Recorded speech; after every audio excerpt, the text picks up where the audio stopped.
రాష్ట్రానికి ముఖ్యంగా మీ ఊర్లకి మంచి పేరు తెచ్చే దిశగా మీరు ప్రతిభ చూపుతున్నారు. మాకు ఈ ఆటల్లో ఈ ప్రతిభ లేదు, రాజకీయాలు అయితే చేయగలం. కానీ ఏదేమైనప్పటికీ ఆంధ్రప్రదేశ్ నుంచి అనేక మంది అంతర్జాతీయ స్థాయిలో కీర్తిని గడించారు.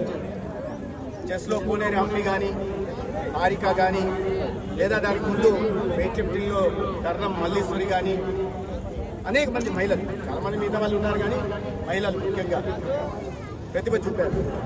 మీతో అంతటి ప్రతిభ మీలో దాగుందని నేను భావిస్తున్నాను. మీరు రాబోయే రోజుల్లో ఇదే విధంగా అద్భుత పోరాట పట్టుదల చూపి అద్భుతంగా రాణించి జాతీయ స్థాయిలో కూడా మంచి విజయాలు సాధించి మన పుట్టిన గడ్డకి పేరు ప్రఖ్యాతులు తీసుకొస్తారని భావిస్తూ మరొకసారి బయట ప్రాంతాల నుంచి ధర్మవరం నియోజకవర్గానికి పట్టణానికి ఇవాళ ఆట ఆడడానికి వచ్చిన మా అతిథులందరికీ 8 టీంలకు సంబంధించిన 7 ధర్మవరం తీసేస్తే 8 మిగతా 7 టీంలకు సంబంధించిన వాళ్ళందరికీ స్వాగతం పలుకు.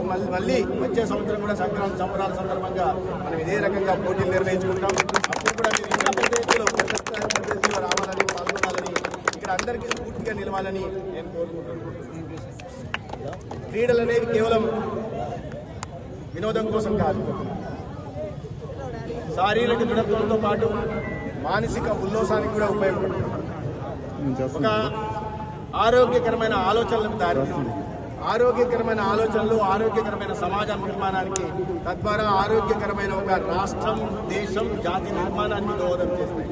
మనమందరం మన గౌరవ ముఖ్యమంత్రులు కలలు కంటున్నట్టుగా 2047 నాటికి మనం 100 సంవత్సరాలు పూర్తి చేసుకునే స్వతంత్రాన్ని, ఆనాటికి మనం ఒక స్వర్ణ ఆంధ్రప్రదేశ్ నిర్మాణం చేసుకోవాలనుకుంటున్నాం. అదేవిధంగా మనకు గౌరవ ప్రధాని స్పోర్ట్స్ను బాగా ఎంకరేజ్ చేసే ప్రధానమంత్రి నరేంద్ర మోడీ గారు కూడా వికసిత భారత్ పేరుతో ప్రపంచంలోనే అతిపెద్ద ఆర్థిక వ్యవస్థల్లో 1 లేదా 2వ స్థానానికి తీసుకెళ్లాలని చూస్తున్నారు.